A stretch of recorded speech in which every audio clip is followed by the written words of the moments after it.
Hello friends, welcome to GS analysis centre. तो daily current affair के सत्र में आज हम डिस्कस करेंगे 23 अप्रैल का करंट अफेयर। करंट अफेयर के साथ साथ जितने भी इंपॉर्टेंट एक्स्ट्रा फैक्ट होंगे सारे को डिस्कस करेंगे। साथ ही इसका पीडीएफ इस वीडियो के डिस्क्रिप्शन से आप डाउनलोड कर सकते हैं। दोस्तों, करंट अफेयर के अलावा टॉप 15 जीके के इंपॉर्टेंट क्वेश्चंस को भी देखेंगे जो कि आगामी सभी प्रतियोगी परीक्षाओं के लिए इंपॉर्टेंट रहेंगे। इसलिए वीडियो को ध्यानपूर्वक देखिए, पूरा देखिए और वीडियो पसंद आएगा तो लाइक और शेयर जरूर करना। अब चलिए स्टार्ट करते हैं। पहला क्वेश्चन है, भौतिक विज्ञानी प्रोफेसर अजय कुमार सूद को कितने वर्ष के लिए केंद्र सरकार का प्रधान वैज्ञानिक सलाहकार के रूप में नियुक्त किया गया है? तो देखिए, हाल ही में भारत सरकार के नए प्रधान वैज्ञानिक सलाहकार बने हैं प्रोफेसर अजय कुमार सूद। इनकी नियुक्ति की गई है 3 वर्ष के लिए। ऑप्शन ए सही उत्तर है। ठीक है, देखिए, अजय कुमार सूद को ग्राफीन और नैनो टेक्नोलॉजी पर नेक्स्ट लेवल शोध के लिए जाना जाता है, तो इन्हें भारत सरकार का प्रधान वैज्ञानिक सलाहकार के रूप में नियुक्त किया गया है। इसी तरह से कुछ और इंपॉर्टेंट फैक्ट्स हैं, याद रखिए। भारत सरकार के राष्ट्रीय सुरक्षा सलाहकार हैं अजीत डोभाल। वहीं भारत सरकार के हाल ही में नए मुख्य आर्थिक सलाहकार बने डॉक्टर वी अनंत नागेश्वरन। प्रधानमंत्री के मुख्य प्रमुख सचिव हैं डॉक्टर पीके मिश्रा।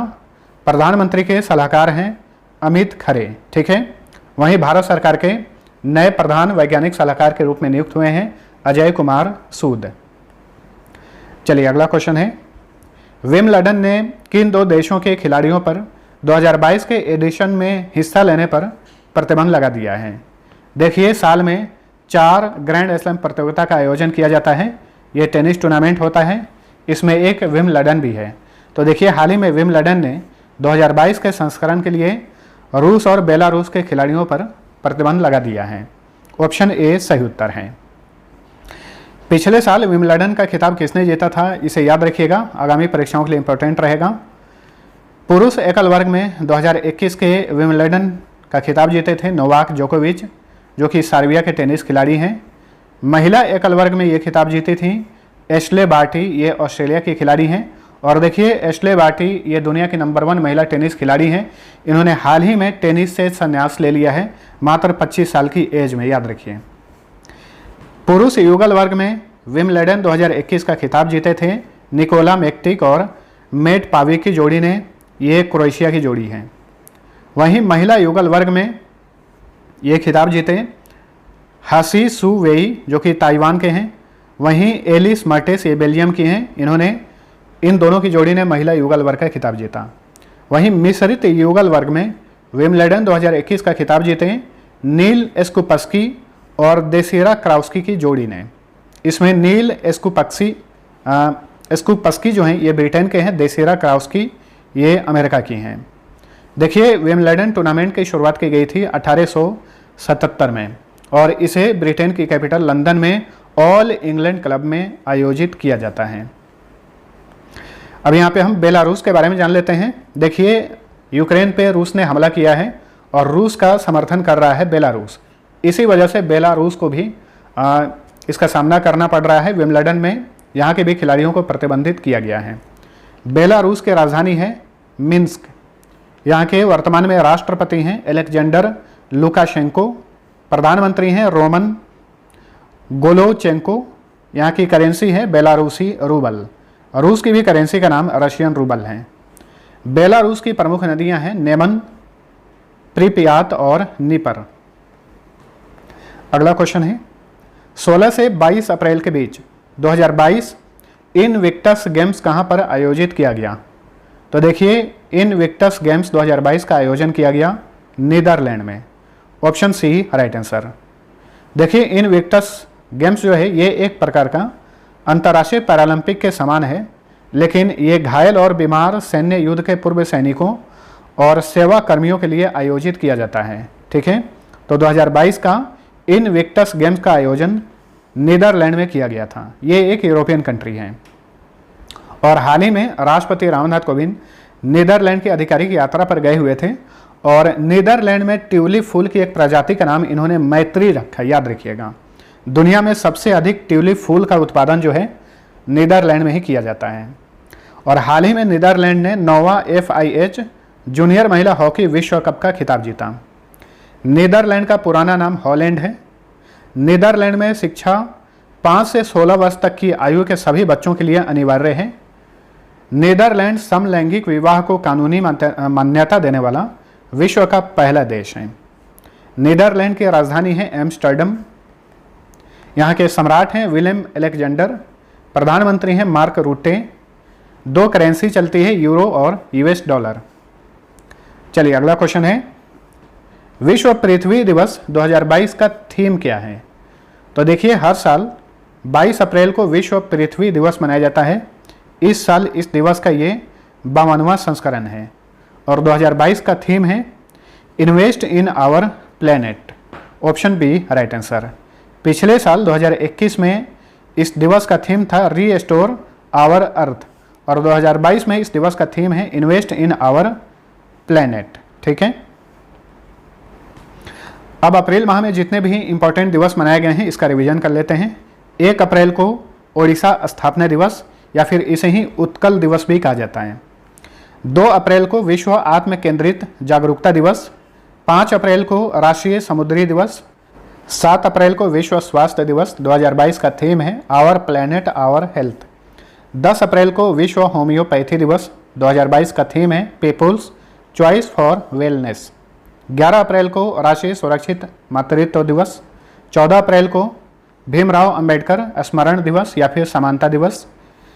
17 अप्रैल को विश्व हीमोफीलिया दिवस। 18 अप्रैल को विश्व विरासत दिवस यानी विश्व धरोहर दिवस और 2022 का थीम है हेरिटेज एंड क्लाइमेट। 21 अप्रैल को राष्ट्रीय सिविल सेवा दिवस मनाया जाता है। वहीं 22 अप्रैल को वर्ल्ड अर्थ डे मनाया जाता है। चलिए अगला क्वेश्चन है, कैलिफोर्निया स्थित बिलिटी इलेक्ट्रिक इंक ने किस राज्य में दुनिया की सबसे बड़ी इलेक्ट्रिक 3 व्हीलर फैक्ट्री स्थापित करने की घोषणा की है? तो देखिए, अमेरिका के कैलिफोर्निया में है बिलिटी इलेक्ट्रिक इंक। हाल ही में इसने भारत में दुनिया की सबसे बड़ी इलेक्ट्रिक 3 व्हीलर फैक्ट्री स्थापित करने की घोषणा की है और भारत में ये कहाँ पर स्थापित किया जाएगा? तेलंगाना में। Option C right answer. 100% महिलाओं के स्वामित्व वाले भारत के पहले औद्योगिक पार्क का उद्घाटन हाल ही में तेलंगाना के संगारेड्डी में किया गया था। इसे भी नोट करिए। अब जानते हैं तेलंगाना के बारे में। तेलंगाना अपनी सीमा भारत के 5 राज्यों से शेयर करता है। ये राज्य हैं महाराष्ट्र, कर्नाटक, आंध्र प्रदेश, ओडिशा और छत्तीसगढ़। गठन हुआ था आंध्र प्रदेश से अलग करके 2 जून 2014 को। जिलों की संख्या 33 है। राजधानी हैदराबाद। चीफ मिनिस्टर हैं के चंद्रशेखर राव। तेलंगाना के गवर्नर हैं तमिलिसाई सुंदर राजन। यहाँ के मुख्य न्यायाधीश हैं सतीश चंद्र शर्मा। तेलंगाना में लोकसभा सीट की संख्या 17 है, राज्यसभा सीट 7, विधानसभा सीट की संख्या 119, विधान परिषद भी है, सीट की संख्या 40 है। देखिए, भारत में 6 राज्यों में विधान परिषद है। बार बार आप सभी को बताता हूँ, उत्तर प्रदेश, बिहार, महाराष्ट्र, कर्नाटक, आंध्र प्रदेश और तेलंगाना।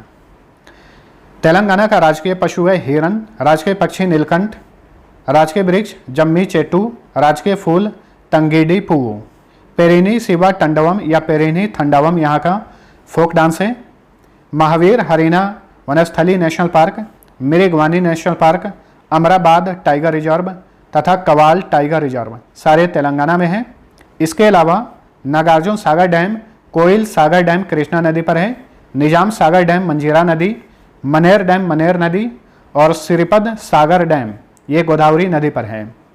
तेलुगु आंध्र प्रदेश और तेलंगाना की आधिकारिक भाषा है। नेक्स्ट, 14 से 15 मई को पहला अतुल्य भारत अंतर्राष्ट्रीय क्रूज सम्मेलन 2022 किस शहर में आयोजित किया जाएगा? तो देखिए, अगले महीने में 14 से 15 तारीख को पहली बार अतुल्य भारत अंतर्राष्ट्रीय क्रूज सम्मेलन 2022 का आयोजन मुंबई में किया जाएगा। भारत की वाणिज्यिक कैपिटल मुंबई में। तो ऑप्शन बी राइट आंसर है। देखिए, मुंबई जो है यह महाराष्ट्र की कैपिटल है। इसे ही सूती वस्त्रों की राजधानी कहा जाता है। इसके अलावा इसे भारत का प्रवेश द्वार और 7 टापुओं का नगर भी कहा जाता है। देखिए, ये जो सम्मेलन का आयोजन किया जाएगा, इसका आयोजन केंद्रीय बंदरगाह, नौवहन और जल मार्ग मंत्रालय, मुंबई पोर्ट अथॉरिटी और फिक्की द्वारा किया जाएगा। केंद्रीय बंदरगाह, नौवहन और जल मार्ग मंत्री हैं सर्बानंद सोनोवाल। इनके पास एक और मंत्रालय है, आयुष मंत्रालय।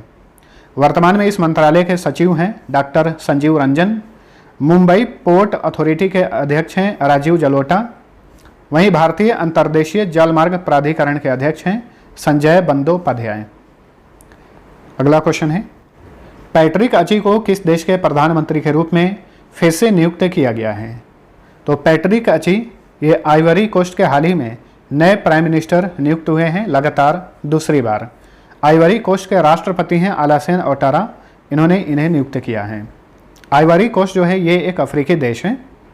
आइवरी कोस्ट को आधिकारिक तौर पर कोटे डी आइवर गणराज्य के रूप में भी जाना जाता है।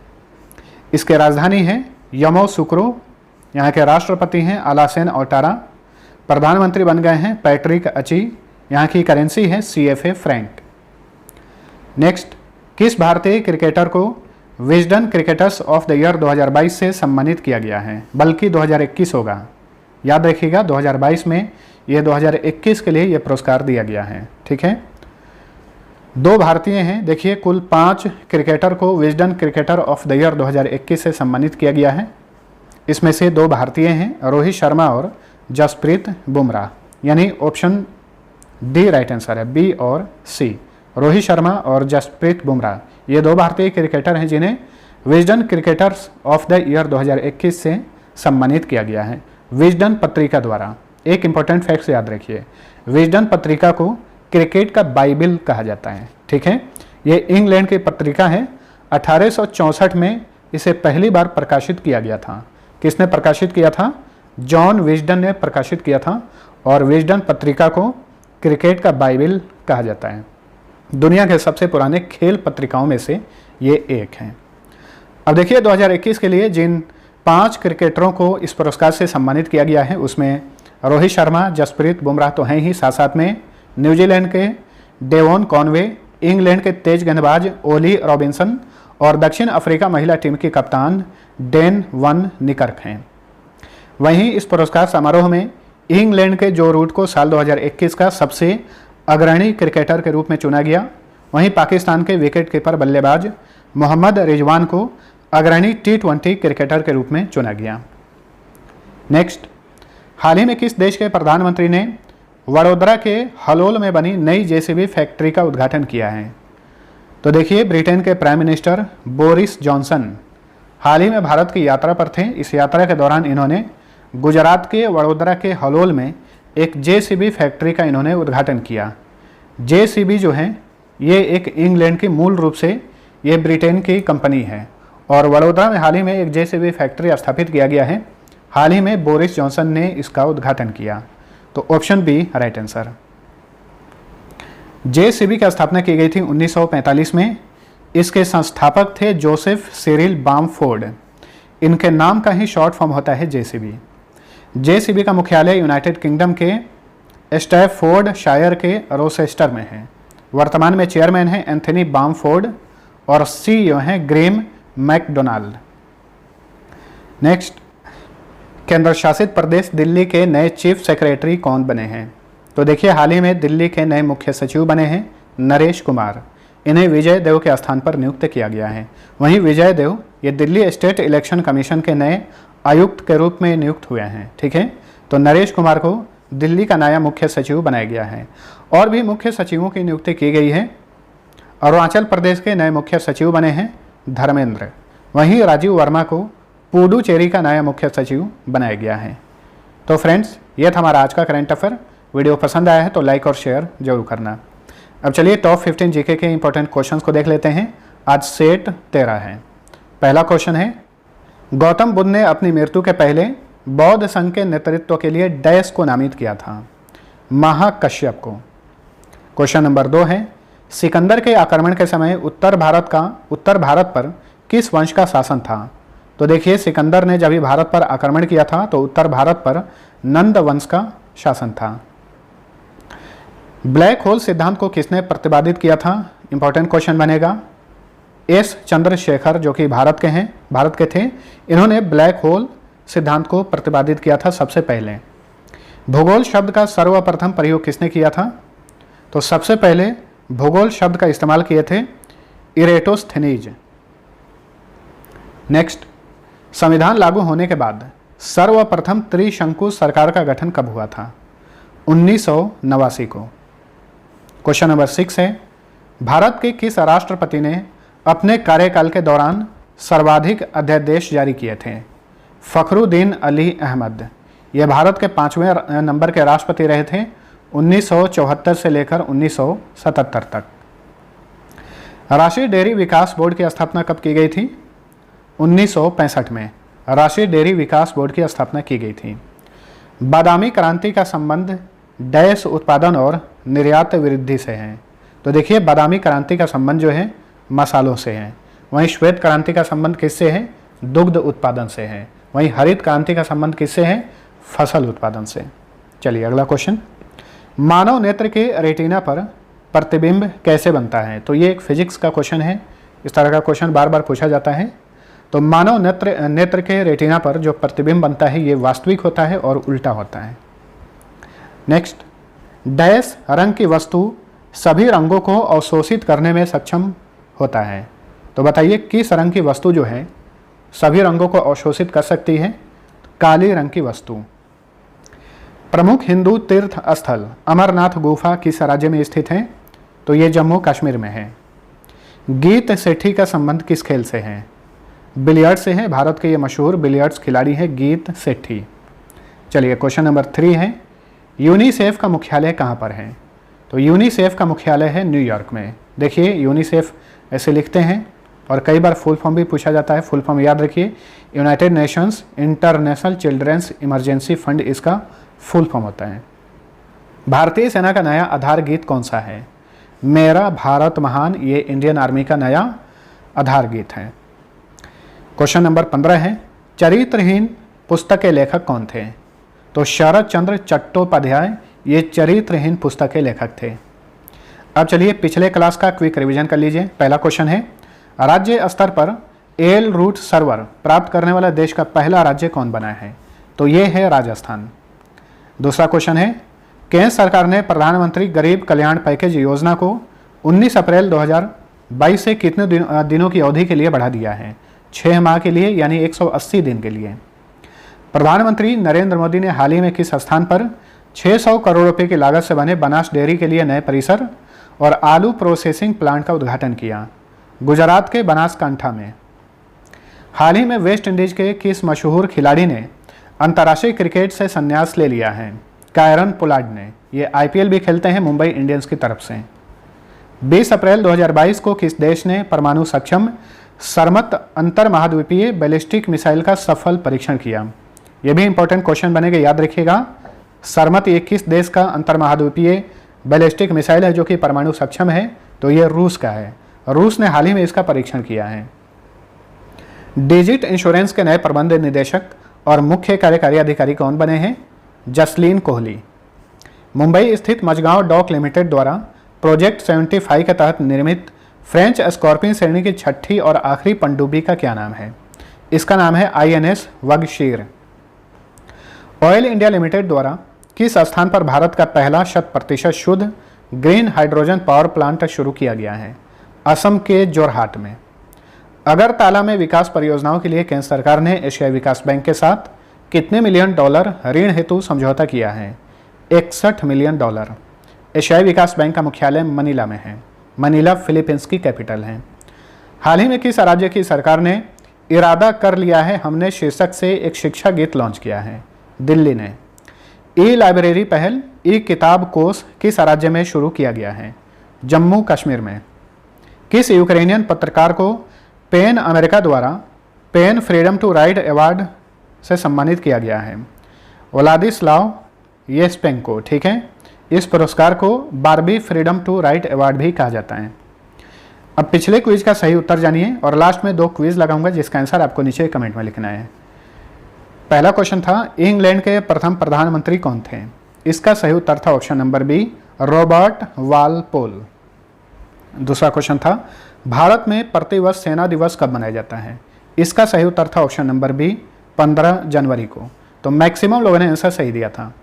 अब चलिए आज का पहला क्वेश्चन है, आरंभिक वैदिक साहित्य में सबसे अधिक किस नदी का वर्णन मिलता है? दूसरा क्वेश्चन है, महासागरों में ज्वार भाटा की उत्पत्ति का कारण डैश का आकर्षण शक्ति है? तो दोनों क्वेश्चन का आंसर नीचे कमेंट करके बताइए। मिलते हैं अगले वीडियो में, तब तक के लिए टेक केयर।